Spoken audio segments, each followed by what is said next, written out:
Okay, good morning. Welcome back. Happy Wednesday. Good to see you again.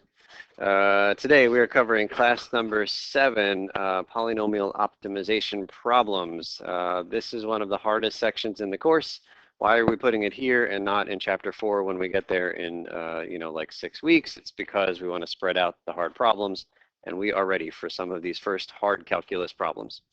So here we are on page 46, I think we said. Our daily summary. In this class, we find relative and absolute extrema for in-context problems. In context just means word problems. They've got context associated with them. Okay, number 1. For the function pictured, identify the x-coordinates of all local maxima and local minima. So we're looking for the highest points locally and the lowest points locally. So for example, let's take a look at this point right here. Is this point right up here, is that the highest point anywhere on this graph? It is not. There's a point over here, plenty of points over here that are higher. So we're not talking about the highest point anywhere. We're just talking about the highest points nearby.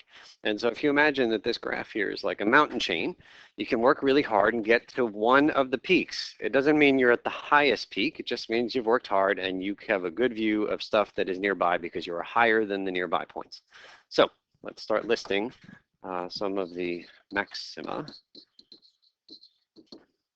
Just looking for the x coordinates here. I have found the first one there. B is the first x coordinate. What's another x coordinate of a maximum, local maximum? Which one? F is good. Any others? I think that's it. I think those are the only local maxima. Again, doesn't mean they're the highest points anywhere, just means they are higher than the points nearby. Okay, and then likewise, we can have local minima. Minima is the fancy plural of minimum. So a singular minimum, more than one minima. Okay, so what's an x coordinate for the minima? D, that's good. X equals D. Any other minima? It looks like H over there is also good. Right. So are we okay with this concept of just higher than the nearby points or just lower than the nearby points? Okay, here's what I want you to do. At that point right there, the B, can you just draw a real tiny tangent line? No straight edge. Just draw a tiny tangent line at B, at that top point there. And also draw a tiny tangent line at the point D, which was our first local minimum. Now, what kinds of little tangent lines did you just draw? Yeah, with slopes of 0, right? Horizontal. And that's the idea, is that if you're at one of these maxes or mins, then your tangent line is horizontal. We're buying it? Because you're going slowly and you're turning, and at that one moment where you really make that turn, you're briefly horizontal. Okay. So number 3 says that that it's not always the case that you're horizontal if you're at a max or a min. Here's a picture. Does this graph have a local max or a local min? Does it have a local max or a min? That is a local min because it is lower than all the points nearby. In fact, I would say it is a global min because it's lower than every point on the graph. But what can you say about the derivative at this point? It doesn't exist, right? Because of the corner, right? We know that if it's a sharp point, it doesn't have a derivative. So it turns out that there are only 2 places that we can look to find local maxes and local mins. We can look for places where the graph is flat, like the first graph, or we can look for places where the graph does not have a derivative, like the second graph. And that's it. Those are the only candidates. Any other point has no chance of being a local max or a local min. This guy right here, no chance, because its derivative is not what magic number? 0, and its derivative exists. It has no chance. Okay, so here is a theorem actually named for a famous mathematician, Fermat. You might have heard of him. He was French. It says if f has a local max or local min at c, c is just a particular x value, then either f prime of c is 0, like in the first picture, or f prime of c does not exist, like the second picture. Those are the only candidates for local maxes and local mins. Be sure you don't read too much into that theorem. This graph right here, trying to graph x cubed. What do I want you to get from the graph of x cubed? Yeah, at that spot right there, at the origin, what can you say about the derivative? It is 0. That graph is flat, briefly. Is the origin a local minimum? No. Is it a local maximum? No. It's really nothing. Just passing right through the origin. And so it doesn't mean that every place where the derivative is 0 is a local max or min, just that if you want to find the local maxes and mins, it better be at points where the derivative is 0 or undefined.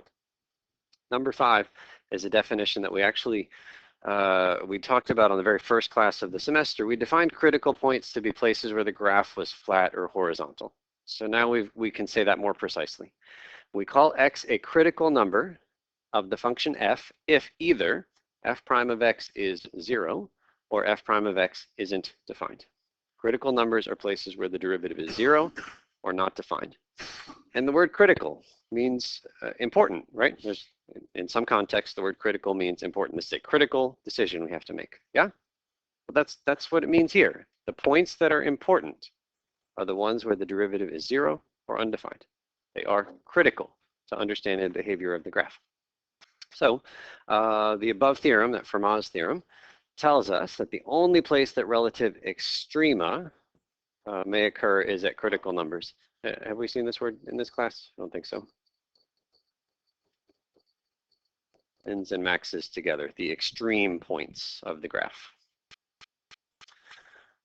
Okay, number 6, going back to the first graph in this section, identify the x-coordinates of all global maxima and minima on the interval a comma j. That might have been hole punched for some of you, so go ahead and write that in if you can't read it on your page. A comma j. Okay, so between A and J, I'm just going to highlight here on the x-axis, starting at A, which is this x-intercept, and going out to J. Global maximum means the highest point on the globe, the highest point anywhere. There's only one. Where is the highest point anywhere starting at A and ending at J? It is at J. Global minimum is the lowest point anywhere. Where is it starting at A and ending at J? It looks like D, okay?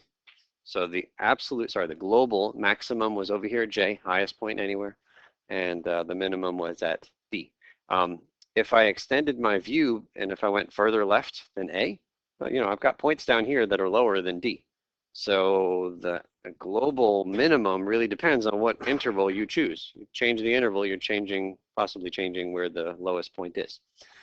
Okay, so we said this was the global min, and this guy up here was the global max.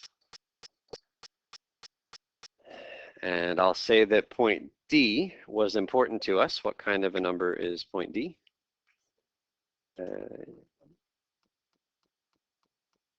What's the derivative at D? It's 0. So what was our new vocabulary phrase? It is a minimum. Because its derivative is 0, we called it a critical number, right?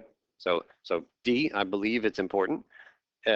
J, why was J a global max? Because it's at the end, right? Like J is artificially important only because we decided to look between A and J. And so if we are looking for global mins and global maxes on some closed interval, there's only 2 kinds of points that we care about. One of them are the critical points. Derivative is 0 or derivative is undefined. And then the other ones are these artificial boundaries that are on the interval, right? So I think that's written up here. Number 7, to find the absolute extrema. This is another vocabulary word. Absolute is a synonym for global. So looking for the highest points anywhere and highest points and lowest points anywhere of a continuous function on a closed interval. Just evaluate the function at each of the critical points and at the endpoints. And we're going to grab the highest and lowest values. Let's give it a shot for number 8 here. It says without using a graph, find the absolute extrema of that function right there on the interval 1 to 5. The reason the problem we just did was easy is because we had the picture in front of us. But now this is a non-calculator thing. Let's see if we can find absolute max and absolute min. Here we go. First thing we need to do is find critical points, or numbers, I think we called it. Find the critical numbers. Finding the critical numbers is another fundamental Calc 1 process. Here's the steps. Find f prime and set f prime equal to 0 or does not exist.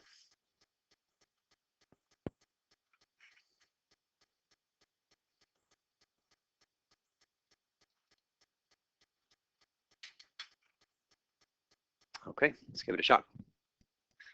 F prime of x equals. Okay, so now we get to use our brand new derivative shortcut formulas from last class. 2x cubed, that 3 comes down, multiplies by the 2 that is there and makes 6. Copy the x, the new power is 2, right, square. Minus, copy that subtraction sign. The 2 comes down, multiplies by that 15, 30, x to the 1, which I'm not going to write, plus derivative of a constant times x is the constant, plus 36 is good.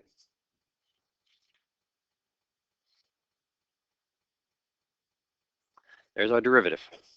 We want to know where that derivative gives us horizontal tangent lines, meaning take this derivative and set it equal to 0.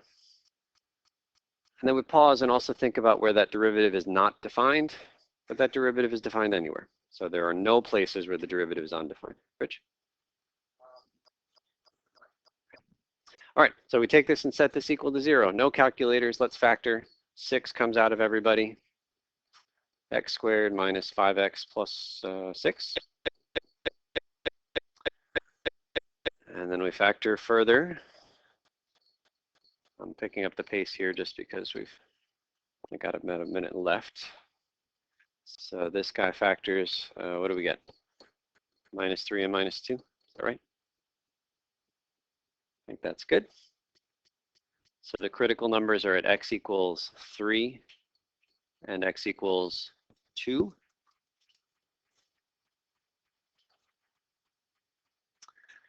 And then we're just going to make a little chart right here.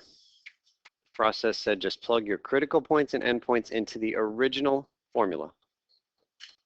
The critical points we've just found are at 2 and 3. The endpoints are at, where are the endpoints? 1 and 5. All right, just to save time, I go to my calculator and make a table, and then we'll call it a day. Okay, since we're doing 4 function calls, I just think it's easier to type the original function into the calculator here. Minus 15x squared plus 36x, and that's it. And ask, and then the numbers that we said we wanted are 2 and 3 and 1 and 5. Where is the absolute maximum? Is the 5, because that's the biggest number, the 55. Where's the absolute minimum? Is at 1, because that's 23. I'll take a screenshot and then we'll have our winner. Come on back.